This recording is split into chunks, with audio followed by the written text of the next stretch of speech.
주님, 반갑습니다.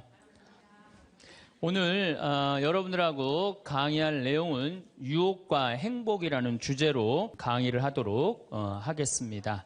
우리가 이 세상 살면서 유혹에만 안 빠지면 행복하게 살 수 있죠? 근데 우리가 이 마음 안에 천사만 있으면 좋은데 나도 몰래 여기 악마가 동거하고 있어요. 그렇죠? 내 마음 안에 천사하고 악마가 동거하고 있는 것 같지 않아요? 그런데 문제는 어느 때 천사 같으냐면은 본당 신부님한테 말할 때, 이때는 천사 같아요. 여기 자매님들 보면은. 근데 집에 가고 남편한테 말할 때는 악마로 돌변을 해. 악마로 돌변을 해. 나는 너무너무 착해. 착해갖고 우리 형님은 능력이 있어갖고 직장 생활하는데 나는 착하기만 하고 능력은 없어. 그래서 하는 생활이라고는 신앙생활밖에 안 해.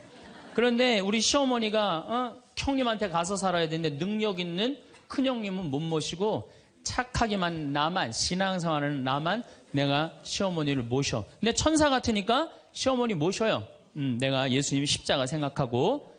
정말로 뭐 시어머니 잔소리, 노망 다 받아주고 그렇게 희생을 하고 사는데 추석날 딱 온 집안 식구가 모였는데 나한테 수고한다는 말하는 사람이 한 사람도 없어. 그럼 속에서 악마가 슬슬 질르기 시작해요. 이거 봐, 네가 착하니까 너를 우습게 보는 거야. 이용만 당하는 거야. 오늘 집안 식구 다 모인 길에 못 모신다고 내질러 그냥. 그 소리가 그냥 불긋불긋 일어나지 않아요? 우리는 천사하고 악마가 동거를 해요. 오늘같이 피정하는 날, 고해성사 보는 날은 내가 속세기는 자식도 사랑할 것 같고 집안 신경도 안 쓰는 남편도 사랑할 것 같고 저 죽지도 않는 시어머니도 내가 다 잘 모실 것 같아. 그럴 땐 천사예요. 고해성사 보고 피정하는 날은. 그런데 세상에 나가갖고 물건 깎을 때 보면요, 그런 악마가 없어요. 그런 악마가. 또 뭐 경품 행사로 공짜로 뭐 준다 그러면요, 하나라도 더 받으려고 달겨드는 거 보면은요, 이건 뭐 정말 악마가 따로 없어요. 보면은 악이 다툼을 해요. 보면은. 그래서 우리 마음 안에는 천사하고 악마가 항상 동거를 해요. 근데 여러분들, 우리만 유혹을 받고 사나요? 예수님은 유혹 받으셨어요? 안 받으셨어요? 받으셨어요. 40일 동안 단식하시고 난 다음에 너무 배고프셨어요. 너무 배고프셨을 때 악마가 짠하고 나타나갖고 당신 배고프지? 배고프니까 이 돌더러 빵이 되라고 그래요. 이거 황당하고 어처구니 없고 불가능한 유혹이에요. 돌이 어떻게 빵이 되겠어요? 그런데 이런 유혹을 우리도 받고 살아요. 우리가 이 세상 살면서 제일 많이 받는 유혹이 뭐냐면 돈에 대한 유혹이야. 돈에 대한 유혹. 빵에 대한 유혹. 내가 30년 동안 60평생 살면서 돈을 3억을 모았어. 60살이 돼서. 그럼 이 돈 연금 잘 가입해 두면요, 한 달에 100만 원씩 죽을 때까지 써요. 90살까지. 근데 현찰 3억이 생기면은 악마가 유혹을 해요. 돈이 돈 번데 이거 펀드에다 갖다 맡기면 1년 만에 6억 만들어 줄게. 넘어가요. 이상하게 넘어가요. 아니 3억을 모으는데 30년이 걸렸다면은 이게 한 6억이 되려면 한 10년은 걸려야 되지 않아요? 근데 1년 만에 만들어준다 그러면 덜썩 맡겨요. 그랬더니 이자가 막 1,000만 원씩 나오는 거야. 이게 웬 노다지냐. 이거 확실하다. 부모 돈, 형제 돈, 친구 돈 싹 끌어다가 한 200억을 만들어주면은 악마는 들고 튈까요? 안 튈까요? 펴요. 며칠 전에 450명한테 2,300억을 자기 로얄 패밀리라고, 청와대, 변호사, 뭐 장관들하고 다 아는 로얄 패밀리라고, 이게 놀랍게도 15일만 맡기면 20%의 이자를 준다고 꼬신 거예요. 그런데 450명이 얼마를 모아줬느냐면은 2,300억을 모아줬어. 2,300억을. 그래갖고 그걸 들고 튀었잖아요. 여러분들, 1 더하기 1은 2입니다. 1 더하기 1은 절대 10이 아니에요. 근데 우리는 욕심이 있어요. 내 재산이 1 더하기 1인데 이어야 되는데 10이길 바래요. 3억을 모으는 데는 30년이 걸리지만은 악마한테 유혹에 넘어가고 3억을 날리는 데는 6개월도 안 걸려요. 6개월도 안 걸려요. 그리고 땅을 치고 통곡하는 사람들 전 정말로 많이 봤어요. 대한민국 1980년대 이후부터 땅 뛰었어요. 땅값. 그렇죠? 주식 뛰었어요. 그래갖고 대한민국은 1 더하기 1은 2가 아니었고 1 더하기 1은 10이었고 1 더하기 1은 100이었어요. 어떤 사람은 1 더하기 1은 1000도 됐어요. 그러니까 온 국민이 들떠 있는 거야. 들떠 있는 거야. 나도 1 더하기 1이 뭐가 될 수 있다?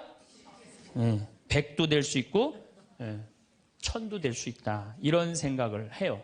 대표적인 게 뭐냐면 다단계야. 다단계. 내가 가정방문 다녀보면요, 집에 샴푸 잔뜩 있는지 많아요. 비누 잔뜩 있는지 많아요. 뭐 한 거예요? 다 다단계예요. 어떻게 다단계? 당신 2사람만 데리고 와. 그러면 이 2사람이 또 데리고 와갖고 나중에 이거 전부 다 가지를 쳐갖고 나중에 떼돈 벌어. 그런데 다단계 하는 사람의 90%가 다 손해보고 나온다는 거예요. 다 1 더하기 1은 100이라고 믿는 사람들.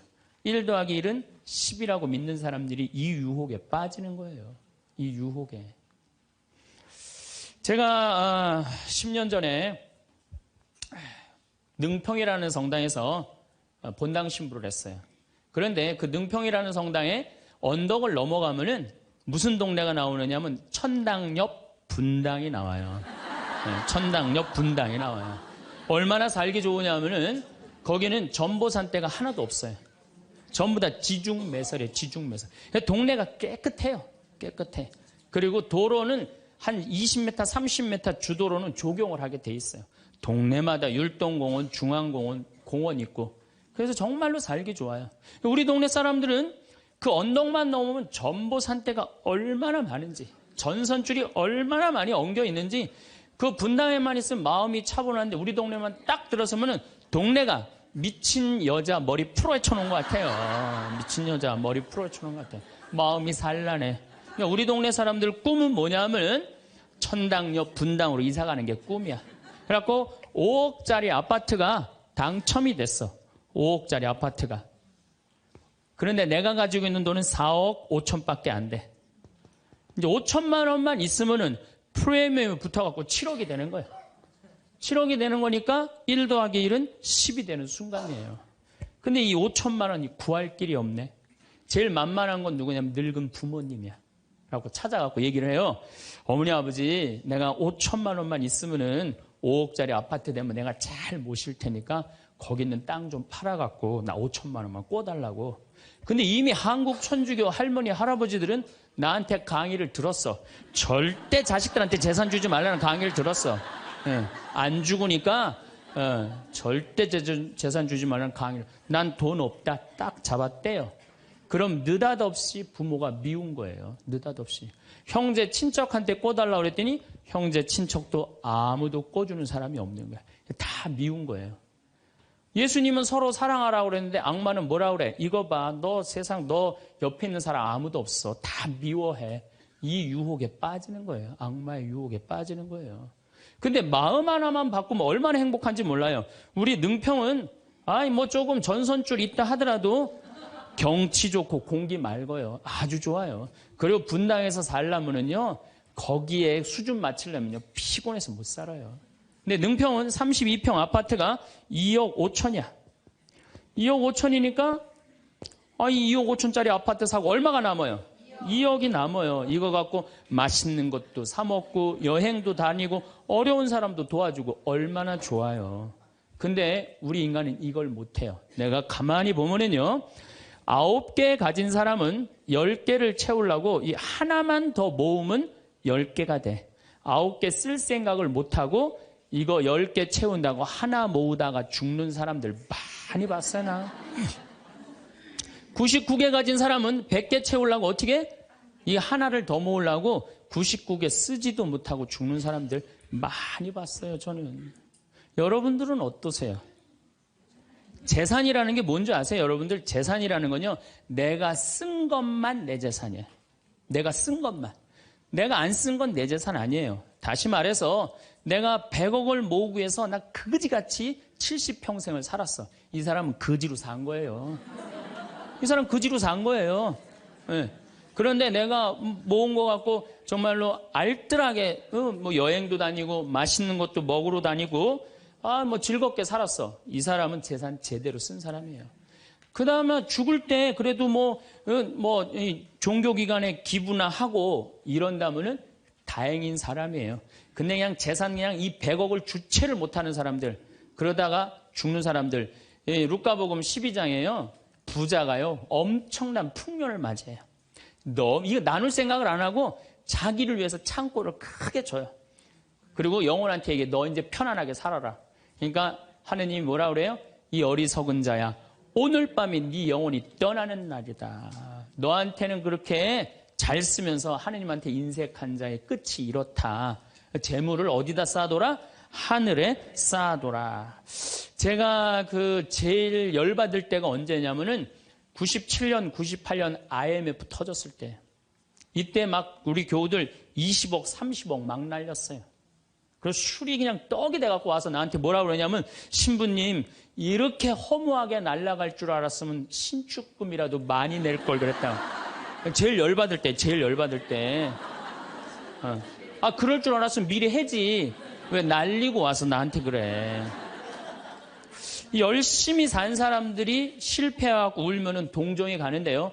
땅 투기하다가, 주식 투자하다가, 노름하다가, 이거 재산 날리고 와서 눈물 흘리고, 자기 고통스럽다고 얘기하는 사람한테는요, 동정이 안 가요.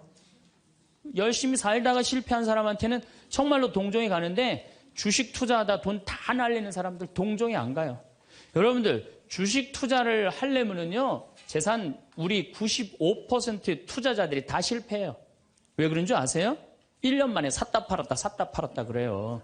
워렌 버핏이라는 사람은 미국 최고의 부자예요. 지금 60년 동안 거의 주식을 했는데 610억 달러를 벌었어요. 주식으로만. 근데 그 사람은 한번 주식을 사면은 최소한 5년, 10년, 20년까지 그냥 쥐고 있는 거예요. 그러니까 돈을 버는 거야. 근데 우리는 그냥 얼마 전에 잠깐 무슨 경제 방송을 보니까 3개월 만에 15% 내는 수익 방법. 그런 건 없어요. 1 더하기 1은 2지 1 더하기 1은 10이 절대 아니에요. 근데 우리는 그렇게 착각하고 사는 거예요. 그런 기대 속에서. 아프리카에는 원숭이 잡는 비법이 있어요. 어떻게 원숭이를 잡느냐 하면은 항아리 이렇게 만들어 놓고 주둥이, 원숭이 손이 들어갈 만한 주둥이를 만들어 놔요. 여기에다는 자갈을 잔뜩 넣어놔요. 그리고 여기다 바나나를 딱 놔요. 원숭이가 지나가다가 웬 바나나 그리고 딱 바나나를 잡아요. 잡으면은 주먹이 커지는 거야. 바나나만 놓으면은 손이 빠지는데 잡은 바나나는 놓기 싫은 거야. 그러니까 이 무거운 항아리를 들고 이놈의 바나나 왜 안 빠지냐 하루 종일 뛰어다니는 거야. 저녁에는 지쳐갖고 움직이질 못한대요. 그러면은 그 원숭이를 잡아서 먹는다는 거예요. 그런데 지금 여기 있는 여러분들 가운데서도 그 바나나를 못 놓고 계신 분들 많습니다, 지금. 네? 지금 땅을 쥐고 이러지도 못하고 저러지도 못하고 괴로워하는 사람들 많아요. 주식 사놔갖고 그냥 이러지도 못하고 저러지도 못하고 전전긍긍하는 사람들 많아요. 지금 놀 때예요. 노름에 빠져갖고 그거 원금 찾는다고 뛰어다니는 사람 지금 놓으면은 제일 행복해요. 지금 놓으면 살 수 있어요. 그런데 우리는 그거를 못하는 거예요. 그거를. 욕심을 이용하는 거예요. 악마가 우리를 왜 유혹할 수 있는 것 같아요? 우리의 욕심을 가지고 이용을 하는 거예요. 사기 치는 사람도 1 더하기 1은 100이라고 그러면서 홍보를 하죠. 유혹을 해요. 근데 1 더하기 2는 2라고 믿는 사람은 절대 유혹에 안 빠져요. 근데 1 더하기 1은 100이 되기를 바라는 사람은 그 어처구니 없는 악마의 유혹에 빠진다는 거예요. 난 말할 거 없어요. 내가 그러니까. 내가 여기 생태마을 시작할 때 15년 전에 돈이 한 푼도 없었어요. 그래갖고 우리 교구 70세 원로 신부님한테 찾아갔어요. 김창린 필립보 신부님. 여기가 필립보 생태마을이죠? 그 신부님 찾아갔어요. 신부님, 내가 우리 교우들 앞으로 이제 주 5일째가 곧 될 텐데 우리 교우들을 쉴 수 있는 생태마을을 짓고 싶습니다. 토요일날, 일요일날 와서 피정도 하고 기도도 하고 쉴 수 있는 공간을 짓고 싶습니다. 그랬더니 신부님이 너 어쩜 그렇게 시간을 잘 맞춰서 왔냐는 거예요. 그게 무슨 소린가 했더니 당신이 은퇴하면 살라고 땅을 수원에다 사뒀는데 그게 개발지가 된 거야. 근데 보상비가 14억이 나온 거예요. 근데 신부님이 그때 이런 말씀을 하시더라고요. 우리 신부들 은퇴하면 교구청에서 아파트 한 채 사주는데 내가 그 돈이 뭐가 필요하냐고. 너 그렇게 좋은 일에 쓴다니 내가 너한테 주마. 하루아침에 14억을 받았어요. 내가 이마에 돈복 이렇게 써있다니까요. 이제 그걸 가지고 이 생태마을을 꾸미려고 계획을 해보니까 이거는 뼈대밖에 못 올리겠더라고. 그래서 3개월 동안 전전긍긍을 하는데 신부님이 나를 다시 부르셨어요. 황 신부 와봐라. 너 그거 갖고는 그거 완성을 못하겠다. 내가 평생 북에서 넘어오셨거든요. 그래갖고 학비에 너무 고생을 하셔갖고 신학생들 장학금을 모은다고 10억을 모아두셨어요. 그 10억도 내가 귀양 너 투자하는 거 내가 너한테 해주마. 대신 나중에 네가 장학 수업은 이어서 해라. 내가 그 약속을 받고 신부님 또 10억을 또 주셨어요. 24억이 된 거야. 그랬더니 그때 그 본당 신부님 13,000명 본당이 있었는데 교우들이 신부님이 이런 좋은 일에 한다니까 3억을 모아줬어요. 27억이 됐어. 완전히 돈벼락이 그냥 막 쏟아지는 거죠. 그랬더니 후배 신부들이 우리 수원교구 후배 신부님들이 선배 최고 원로 신부님이 이런 사업에 한다니까 동참하겠다고 3억을 또 모아주셨어요. 그래갖고 30억이 돼갖고 이 생태마을을 내가 진 거예요. 2년 만에. 어디 한번 모금 한번 안 다니고 그 신부님이 다 해주셨어요. 그래서 여기가 그 신부님 본명을 따서 필리포 생태마을이 된 거예요. 아니 이렇게 30억을 해서 줘서 주셨으면은 내가 열심히 피정 지도하고 여기 또 우리 농토 많으니까 농사 열심히 져갖고 뭐 황토 성당도 짓고 황토 찜질방도 짓고 황토집도 하나하나 져나가면 되는데 하루아침에 30억이 생기니까 내가 확 미쳐버리더라고요. 내가 일해서 이 하나하나 개발할 생각은 안 하고 어디 돈 많은 과부 없나 이것만 찾으러 다니는 거예요. 돈 많은 과부 없나. 이 미친 거죠. 제가 보기에는. 그래갖고 1년을 돈 많은 사람만 찾아다녔어요. 그것도 33, 4살밖에 안 된 새파란 신부가. 얼마나 이거 황당한 일이에요. 나도 1 더하기 1은 100이라고 생각을 한 거죠. 근데 그렇게 1년을 따라다녔는데 이게 또 부자들이 특징이 있어요. 도와줄 것 같으면서도 안 도와주고 안 도와줄 것 같으면서도 도와줄 것 같이 말하고 미치겠더라고요. 내 마음 안에 평화가 하나도 없더라고요. 그런데 사도 바오로가 데살로니가 후서 3장 6절서부터 10절까지 내 머리를 한 대 때렸어요. 일하기 싫은 사람은 먹지도 말아라. 나는 교회에 주님의 말씀을 전하지만 성도들한테 피해를 주기 싫어서 밤낮으로 일을 했다. 금을 짜는 일을 했다 이거예요. 그래 내가 열심히 농사 짓고 된장, 간장, 고추장, 청국장 우리 콩 있으니까 여기 또 지역 주민들하고 콩 계약 재배하고 그렇게 하면 되지. 그래갖고 그때부터 벌써 14년 전이네요. 그때부터 된장, 간장, 고추장, 청국장, 김장 농약 안 친 걸로 김장하고 요즘은 또 청국장 가루 이거 아주 너무너무 좋아갖고 오늘도 벌써 2가마를 띄웠는데 다 팔렸어요. 그러니까 내가 이걸 한 첫 해는 판매액이 1억이었는데 작년에는 17억이에요.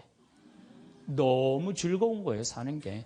저 신부님 떼돈 버나 보다. 떼돈은 남지 않아요. 원료값이 너무너무 많기 때문에. 그렇지만은 내가 우리 교우들한테 농약 안 친 거, 먹을거리 제공해주고, 이 지역에 지금 3만 평 농약 안 치고, 농사 짓고, 여기 50명 주민들한테, 여기 주민들 지금부터 농한기거든요. 근데 여기 주민들은 지금 내년 2월 달까지 메주 띄우고, 청국장, 생청국장, 청국장 가루, 한 30명이 와서 계속 일을 해요. 얼마나 좋아요. 이러면서 내가 행복하게 살면 되는데, 아니 내가 미쳐갖고 그냥 한 1년 동안 돌아다닐 땐 마음이 평화롭지가 않더라고요. 여러분들 남의 재물을 탐낼 때부터요. 그때부터 평화는 깨지는 거예요. 남의 재물을 탐낼 때부터. 여러분들 우리 고모가 하나 있어. 근데 이 고모가 친척이 나라고 조카라고 나 하나밖에 없어. 근데 시집을 안 갔네 이 고모가.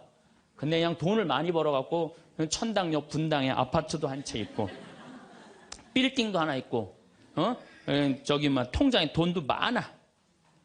그럼 이 조카가 저 고모, 늙은 고모 죽으면은 저 재산이 누구한테 온다? 나한테 온다. 이 생각하는 순간부터 얘는 불행한 거예요. 고모 재물 탐내는 순간부터 얘는 불행한 거예요. 남의 재물을 탐내면 안 되는데 악마는 뭐라고 우리한테 유혹을 하느냐면 남의 재물을 탐내라고 유혹을 해요. 우리 어머니 아버지가 잘 살아. 저 재산 나한테 오겠지. 그때부터 얘는 일 안 해요. 딴 생각만 하는 거예요. 1 더하기 1은 2라고 생각 안 하고 1 더하기 1은 100이 된다고 생각을 하고 사는 거예요. 절대 평화롭지가 않아요. 또 여러분들 형제 중에 누가 잘 살아. 우리 형이 잘 살아. 누나가 잘 살아. 근데 내가 이번에 아이가 대학을 들어가. 나 등록금 좀 안 대주나. 이때부터 죄짓기 시작하는 거예요. 이때부터 미워하기 시작하는 거예요. 성당 질 때도 마찬가지예요. 성당 질 때도 내가 하느님 아버지 집을 줘. 그러면은 그 하느님 아버지 집 짓는데 내가 봉헌하면 되잖아. 근데 그냥 나는 봉헌할 생각 안 하고 우리 성당에 제일 부자가 저거 얼마 봉헌하나 이것만 기다리고 있는 거야. 근데 그냥 그 부자는 내가 보기엔 1억을 해도 되는데 500만 원밖에 안 했어. 그럼 뭐라고 그러냐면 예수님 말 틀린 거 하나도 없어. 응? 부자가 천국 들어가는 거는 낙타가 바늘구멍 통과하기보다 아는 건 또 많아갖고 그냥 그러면서 그 사람 욕하는 거. 제 생각엔 이래요. 그렇게 부자 헌금 얼마 내나 그거 쳐다보고 있는 것도 남의 재물 탐내는 거예요. 그 사람 마음에 평화 없어요. 내가 가지고 있는 것만 누구한테 봉헌하면 돼? 하느님한테 봉헌하면 되는 거예요. 우리가 이 돈에 대한 유혹, 이것 때문에 죄를 짓고 사는 거예요. 그런데 유혹 중에 제일 무서운 유혹이 뭔지 아세요? 여러분들 돈 왜 벌어요? 자식 욕심 때문에 버는 거예요.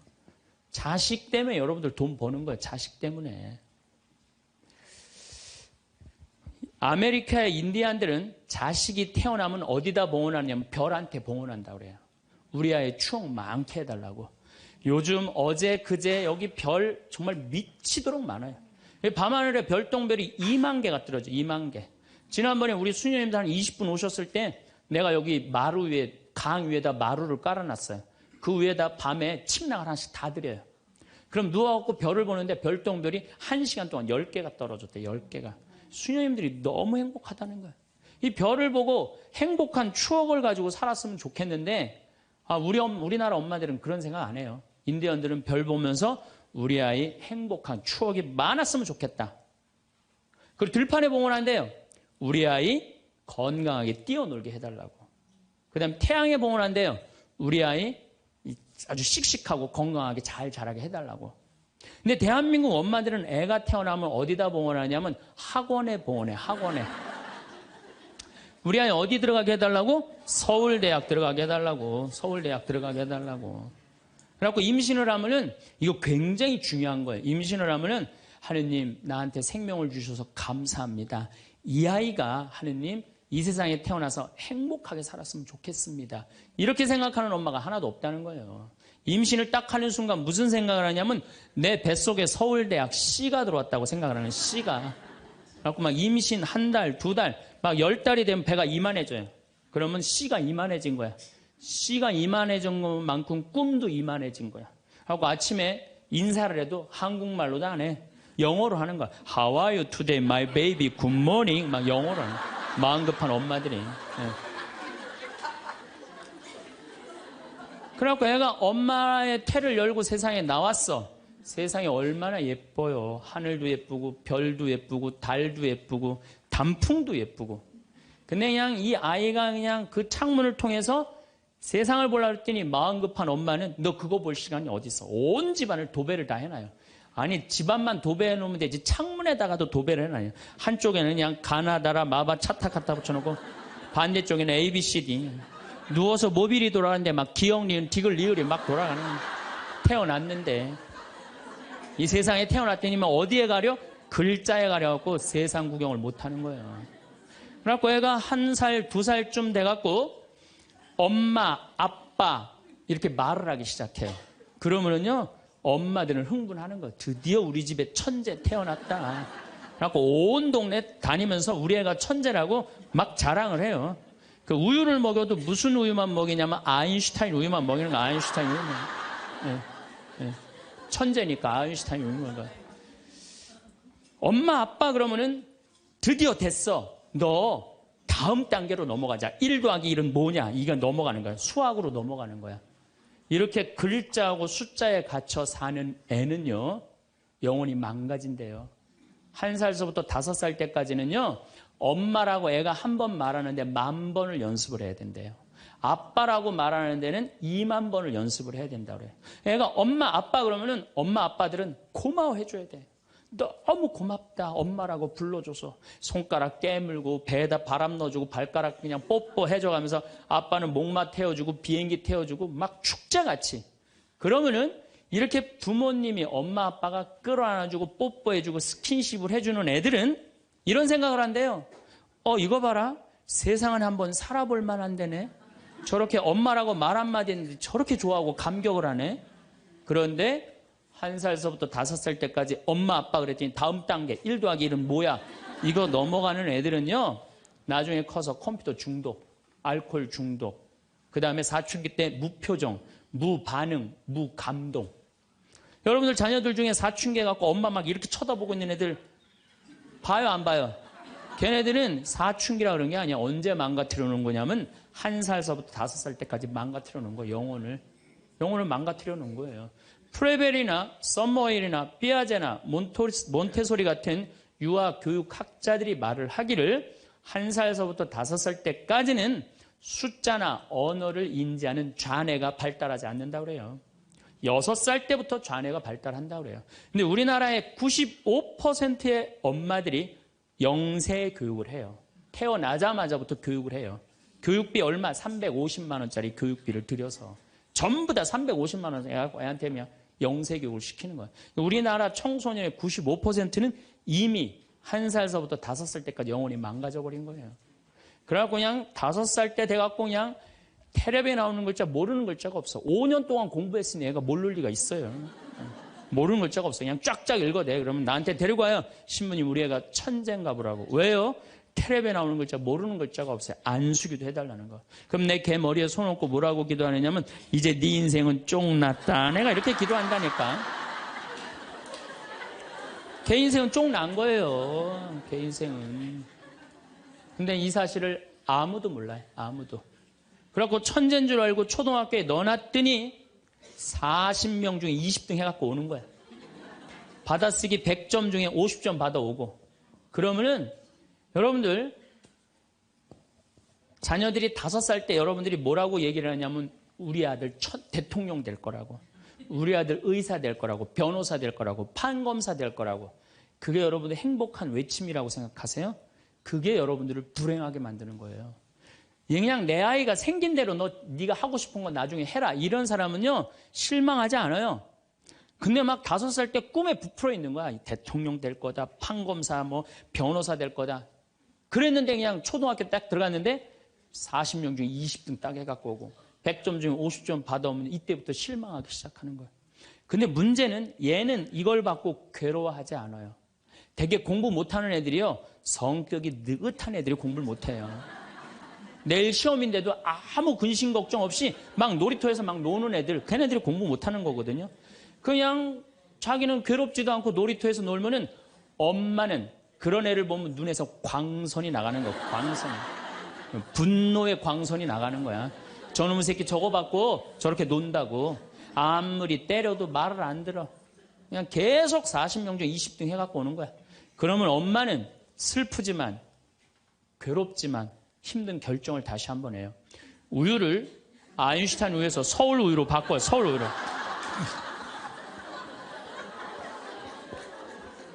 그래갖고 그냥 그렇게 6년 동안 서울 우유를 먹였는데 중학교 딱 올라갔는데 초등학교 때 말 안 듣는 거하고 차원이 틀려요.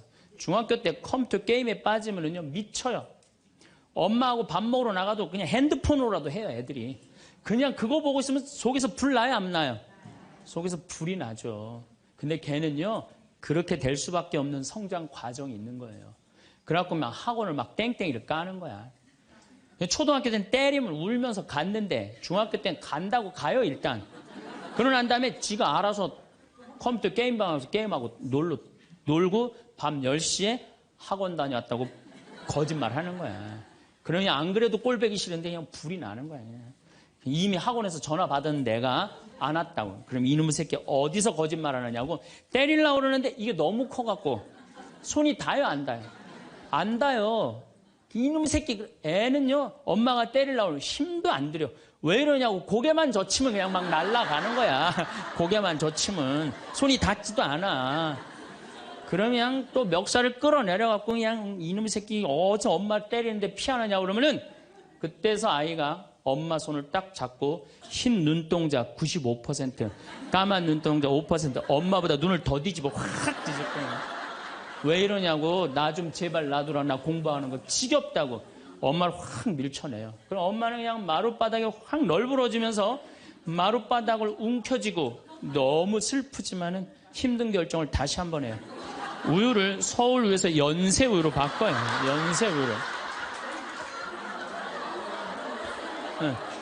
연세우유로 이제 바꿔갖고 그냥 먹었는데, 고등학교 올라갔는데 이놈이 이거는 뭐 내가 보기에는, 여러분들 중학교 때는요, 애가 말도 못하고 반항을 하는데 고등학교 때는 차원이 틀려요. 어떻게 틀리냐면, 엄마 아빠는 뭘 잘 살아서 나한테 잘 살라고 그러느냐고, 당신들이 나한테 해준 게 뭐 있느냐고 말도 못하는 거예요. 이때는 어떤 상황에 들어가느냐면 동네 자랑도 못해.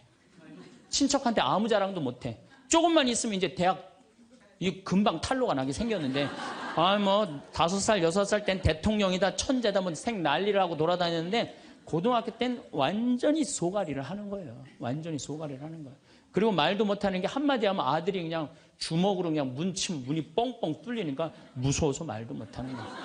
그러면 그냥 동네도 말 못하고 그냥 집에서도 말 못하고 엄마만 속병이 드는 거예요.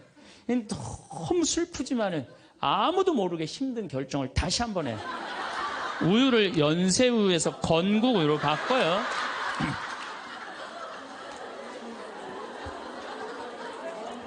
건국우유로 바꿔서 그렇게 먹였는데 고등학교 3학년 때 보니까 모의고사를 봤는데 15% 안에 들어야지 서울에 있는 학교를 가는데 30% 뒤로 막 밀리는 거야.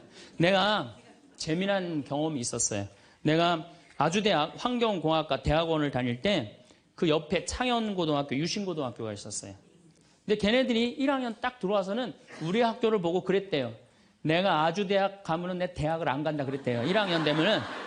근데 2학년 애들은 상황이 틀리대요. 아주대학도 괜찮은데 이런데 2학년 되면. 근데 3학년이 된 애들은, 그 창현고등학교, 유신고등학교 애들은 3학년 되면 제발 아주대학만이라도. 엄마가 딱 그런 마음이야. 그러니까 이제 엄마가 너무 슬프지만은 그 성적표를 받아보고 마지막으로 힘든 결정을 다시 한번 해요. 우유를 건국우유에서 저지방 우유로 바꿔요.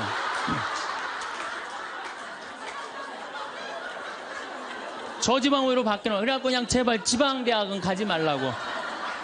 그래갖고 그냥 지방대학 그렇게 가지 말라고 저지방 우유를 먹었는데 애가 결국은 지방대학을 갔어. 이때부터 자식이 미운 거예요. 자, 여러분도 한번 생각을 해봐요. 그 소중한 자식 태어났는데 처음부터 네 생긴 대로 살아라 그랬으면 20년 동안 사랑이 쌓였을 거예요. 근데 처음부터 자기가 먼저 대통령, 판검사 목표 설정해놓고 애가 따르지 않는다고 애를 미워한다. 애가 잘못하는 거 부모가 잘못하는 거예요. 나는 100번 부모가 잘못한다고 생각을 해요. 공부 못하면 어때요? 애가 건강하고 자기 행복하게 살면 되지. 내 목표에 애가 따르지 못한다고. 그리고 애들이 공부 못하는 거는 누구 머리 닮아서 공부 못해요? 여러분들, 남자 여자는 XY고 여자는 XX죠? 그런데 이 Y 유전자는요, 성을 결정하는 아주 최소한의 정보만 갖고 있어요. 대개 X 안에 모든 게 다 들어있어요. 그러니까 엄마 아빠한테 갖고 와봤자 엄마 걸 더 많이 갖고 와요. 그러니까 애들이 공부 못하는 건 거의 엄마 닮아서 공부 못하는 거예요. 아니 그러면은 애가 공부 못하면 자기 머리를 떨어야지 왜 애를 괴롭혀요? 그러니까 우리나라 초등학교, 중고등학교, 대학생 중에 부모하고 제일 사이 나쁜 세대가 대학생이 제일 나빠요. 그 정도는 부모하고 마음이 통해야 되는데, 말이 통해야 되는데 말이 안 통하는 거예요. 그냥 부모 싫다고 떠나가는 거예요. 자식 놓치는 거죠. 영원히 떠나가는 거예요. 자, 그런데 신부님, 내 아이는 너무 똑똑해요. 아주 착해요. 반에서 1등, 전교에서 1등 해갖고 서울대학 갔어요. 그런데 서울대학 간 자식도 사실은 별로 소용없어요. 서울대학 가갖고 얘가 졸업을 해갖고 삼성에 취직을 했어. 출근을 했는데 내가 나눴는데도 어쩜 저렇게 잘생겼어. 빛이 번쩍번쩍 나. 그렇게 빛이 번쩍번쩍 나. 너무 보기 좋은 거야. 내 자식이지만.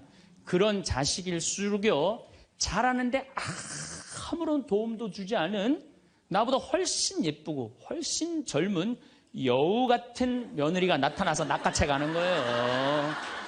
그날로 끝나는 거예요. 그날로. 여러분들, 옛날에는 부모 자식이 끈끈했어요. 왜 옛날에는 부모 자식이 끈끈했느냐면 평균 연령이 46세였을 때 100년 전만 해도 46세까지 밖에 못 살았어요. 20살에 결혼해갖고 내 나이가 40이 되면은 자식은, 큰아들은 나를 40 먹은 나를 몇 년만 모시면 되냐면 6년만 모시면 돼. 6년. 모실만해? 안 모실만해? 부모 6년 모시는 거 모실만해요. 그런데 부모가 46에 돌아가셨어. 그럼 내 효도 더 받아 먹으라고 3년 심효살이를 했어요. 산소 옆에 초막을 져서. 근데 만약에 40살 난 부모님이 돌아가시려고 그러면요, 20살 난 자식이 손가락 깨물어서 단지해 줬어. 입에다가. 죽지 말라고. 옛날에 만약에 부모님이 돌아가려고 그러는데 손가락 끊어갖고 단지를 안 하는 동네에서, 자식 있으면 동네에서 손가락질했어요. 저 자식 부모 돌아가려고 그러는데 손가락도 안 끄는 놈이라고. 옛날에는요, 자식들이 부모한테 애절했어요. 그런데 애절한 이유가 부모의 은혜가 고마워서 그걸 효도를 하려고? 전혀 이유는 다른 데 있어요. 동생이 17살, 14살, 11살, 8살, 5살, 2살이야. 아니 이렇게 줄줄이 나눠놓고 지금 이거 누가 키워야 돼? 장남이 키워야 돼. 장남이. 그러니까 죽어도 언제 죽어라? 2살까지 키워놓고 죽어라. 만약 우리 부모님이 2살까지 다 키워놨어. 그때까지 부모님이 살아있으면은요, 얘를 시집 장가 보낼 때까지 살아있으면 너무 고마웠고 차려준 잔치가 환갑잔치예요. 그리고 진짜 오래 살았다고 차려준 잔치가 진갑잔치예요. 이게 나아갈 진짜를 써. 60에서 더 나갔다. 이거 나가지 말아야 되는데 더 나갔다 이거예요. 그래서 진갑잔치야. 그리고 만약에 70까지 살았다. 이거는 두보의 시에 나오지만은 옛날부터 70까지 사는 것은 고자, 고래희, 희박하게 온다 이거야. 70까지 사는 사람은 희박하다. 그래서 고희라는 단어를 쓰는 거예요. 이거 옛날엔 70까지 어떻게 살아요? 근데 요즘은 60 넘어도 갈 생각 해야 안 해요? 자, 나 60 넘었다. 손 들어보세요. 여기 좀 별로 없을 것 같은데 손 들어보세요. 이게 문제라는 거예요. 60이 넘었으면 가야지. 평창으로 오면 어떻게 해? 평창으로 오면. 그런데 요즘 우리 직원들이 말을 하기를 뭐라고 그러냐면, 신부님 70이 됐는데요, 아줌마 같은 분들이 너무 많다는 거예요. 70에도 요즘 아줌마 같아요. 그래서 70에도 총각 같은 사람도 많아요. 예. 우리 아버지가 그래요. 아버지가 80인데도 총각 같아요. 지금 60세 되신 분들은 100살까지 삽니다. 몇 년 남았냐면 40년 남았어요. 40년. 지금 50살 되신 사람들은 110살까지 살아요. 몇 년 남았냐면 60년 남았어요. 60년. 자, 아니 오늘 방송에서 뭐라고 그랬냐면은 2040년에 평균 연령이 190살이라고. 90살. 2040년. 자, 그렇다면 여기 지금 50대신 분들 2040년이면은 80대예요. 그때 평균 연령 90이에요. 그럼 그때 다 100살 넘게 산다는 얘기예요. 제 말이 그냥 허투루 하는 말이 아니에요. 지금 40 넘은 사람들은 120살까지 살아요. 여러분들 120살까지 살 때 자식이 나 효도할 수 있어요?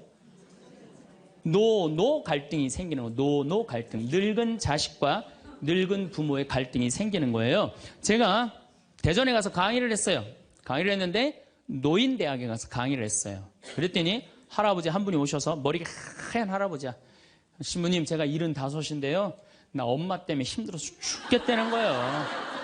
무슨 소린가 했더니 98살 먹은 엄마가 그렇게 잔소리라고 힘들게 한다는 거예요. 이거 먹고 싶다, 저거 먹고 싶다. 자기도 힘들어 죽겠는데 98살 먹은 엄마 때문에 힘들다는 거예요. 그래서 이제는 노노 갈등, 늙은 부모와 늙은 자식의 갈등이 생기는 거예요. 또 얼마 전에는 하나투어에서 난리가 났어요. 96살 먹은 할아버지가 배낭여행을 신청을 한 거예요. 96살짜리 할아버지가. 그래갖고 그냥 하나투어에서 이걸 어떻게 해야 되느냐? 그래갖고 할아버지한테 전화를 했어요. 할아버지 96은 배낭여행 안 됩니다. 그때는 할아버지가 화를 내면서 걱정하지 말아라. 난 아들하고 가니까 우리 아들이 다 잘해줄 거다. 아들이 몇 살인데 그러냐고. 우리 아들은 70살이다. 70살.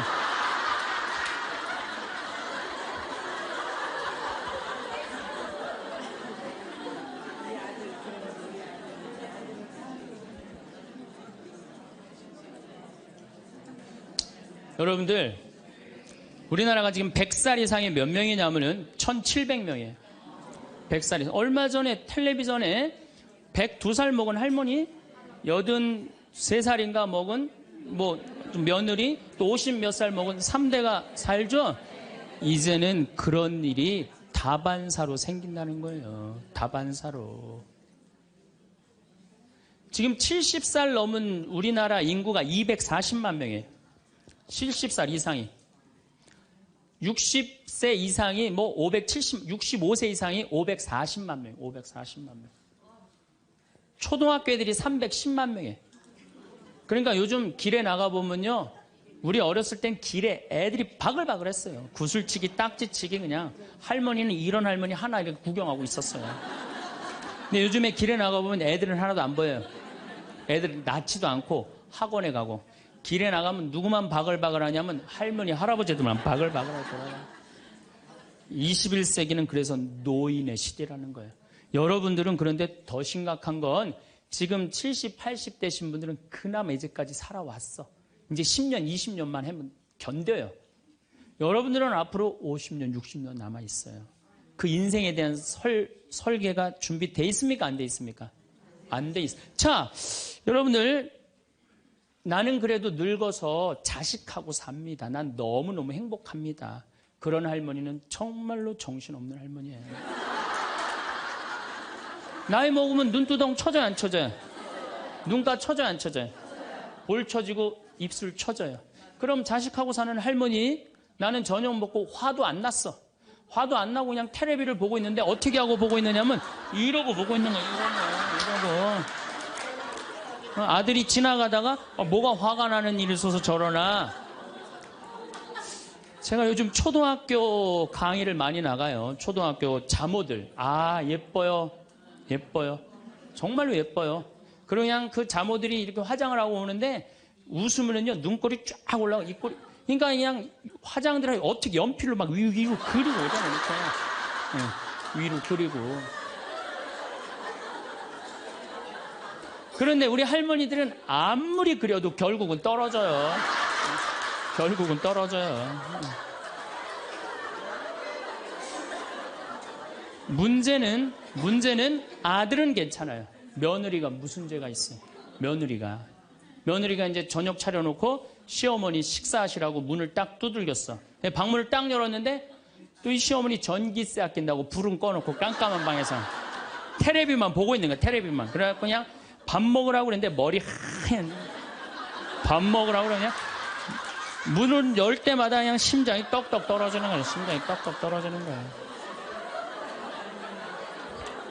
여기 우리 응암리라는 곳에 92살인가 91살 먹은 친정 엄마를 63살 먹은 딸이 모시고 들어왔어요. 근데 이 자매가 하는 말이 자기는 평창에 들어와갖고 밤에 깜깜한 것도 하나도 안 무섭고 짐승 소리도 하나도 안 무섭대요. 뭐가 제일 무서우냐면 아침에 밭에 나가고 일하고 들어오고 이제 아침 먹으러 딱 들어오면은 엄마가 거실 정가운데 소파에 앉아갖고 91살 먹은 엄마가 이러고 쳐다보는 게 제일 무섭대요. 제일 무섭대요. 자, 그렇다면은 여러분들은 나이 60이 돼서 여러분들 옆에 있을 사람은 누굴까요? 그렇죠. 남편이에요. 남편인데 이 사실을 30년 동안 까맣게 까먹는 거예요. 이 사실을 30년 동안 까맣게 까먹고 누구한테 30년 동안 미쳐 있어요? 자식한테 미쳐 있는 거예요. 자식한테 미쳐 있다가 이제 자식이 떠나면은 이런 생각을 해요. 나는 그동안 자식 키우느냐고 애썼으니까 이제는 찜질방도 가고 평창 생태마을 피정도 좀 가고 성주순례도 가고 내가 편안하게 살으리라 이런 생각을 하는데 전혀 예상치 못한 일이 벌어져요. 남자는 무슨 생각을 하냐면 30년 동안 떠돌아다니다가 귀소 본능이 생겨요. 이제는 마누라한테 돌아가리라 이런 마음이 들어요. 여자는 이제 편안하게 살려고 그러는데 남자는 귀소 본능이 생기는 거예요. 이때부터 부부 사이에 갈등이 생기는 거예요. 이때부터 전혀 부부의 사랑을 생각하지 못하고 자식한테만 미쳐있고 남자는 바깥에만 미쳐있다가 60에 딱 만나갖고 젊었을 때는 그렇게 맛있는 거 차려놓고 여보 일찍 들어와 그래도 안 들어오더니 이제 60 넘어서 굳이 집에 안 들어와도 되는데 때 따라 철 따라 찾아 들어오면 신경질이 나요 안 나요? 여러분들 며칠 전에 할머니들이 72%가 할머니들이 할아버지 뒷바라지하기 싫다고 그랬잖아요. 나왔죠? 그러니까 이게 심각한 문제예요. 어떻게 할 거야? 이거는 다음 시간에 이야기하도록 하겠습니다. 네, 감사합니다.